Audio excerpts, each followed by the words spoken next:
Assalamualaikum doctors. In this video I am discussing how can we take the history of abdominal pain. So the chief complaints is suppose a child come with abdominal pain. Mainly functional abdominal pain comes in exam.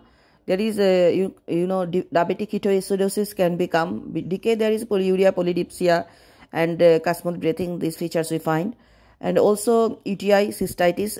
That is suprapubic pain, and that can become constipation can become. Here we will find the constipation history. These are we keep in our mind. Normally these are coming on exams, and also other come. I will tell the later. So first, how can we analyzing the chief complaints history? So tummy pain, Socrates, we know any pain we analyzing the site, onset, course of character, radiation, association with food, pee or poo, timing, exacerbated or elevated by what? Severity scale 1 to 10. What have you done to relieve the pain? Is it the first time or recurrent? Then other any concerns like any dysmorphic features, any chronic illness, GIT about the throwing up, increase in tummy size, oral soreness, anal soreness or itching, skin text from the back passages, loose poo or constipation, blood or mucus in the poo, feeling food in the throat. Okay, general fever, weight loss, activity and sleep, FWASL plus minus own healing. CNS about the headache, fits, abnormal movement, unusual work, change in mood, any concern about vision, hearing or speech. Okay, chest, any cough and colds, breathing problem, coughing, blood, unusual mouth odor and chest pain. So unusual mouth odor, very important. One of the DD we keep decay. Okay, then about the severe heart racing, awareness of the heartbeat, number of the pillows. Then we are going for the urinary are pain during pee color, amount and frequency, recurrent bug, blood pressure and RBS. MSK about the skin spots or pigmentation, eczema, lumps, swelling, changes in hair and nails, pain in the joint, bone, muscle and joint swelling. Endocrine like thyroid, cold or hot intolerance, additions, any postural hypotension, salt craving. Okay, then diabetes mellitus, increase pee amount and frequency, increase the drinking, losing weight, delayed own healing. Hematology, pale or bleeding, bruising and recurrent bug. Then past history 5T IOA, any trauma, traveling, blood transfusion, investigation, examination, admissions, trauma, drugs and recent illness. Parental history, puberty, if at its age. Did she start her periods, regular, last period, boyfriend and OCPS. Vaccinations, as usual we ask, allergy, nutrition ask in details, development, growth charts, family history of migraine, any change to the family dynamics, old pipes in the house. So old pipes in the house, home modification need to ask like Pika should need to rule out.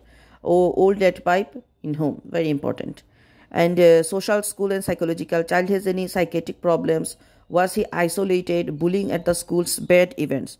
So this is the abdominal pain. Functional abdominal pain can come, but functional abdomen what we find like school time the child has pain or there is bullying issue at the school or something stressful condition in the family. It is a chronic case like more than 4 days per month for 2 months. So functional abdominal pain come on exam.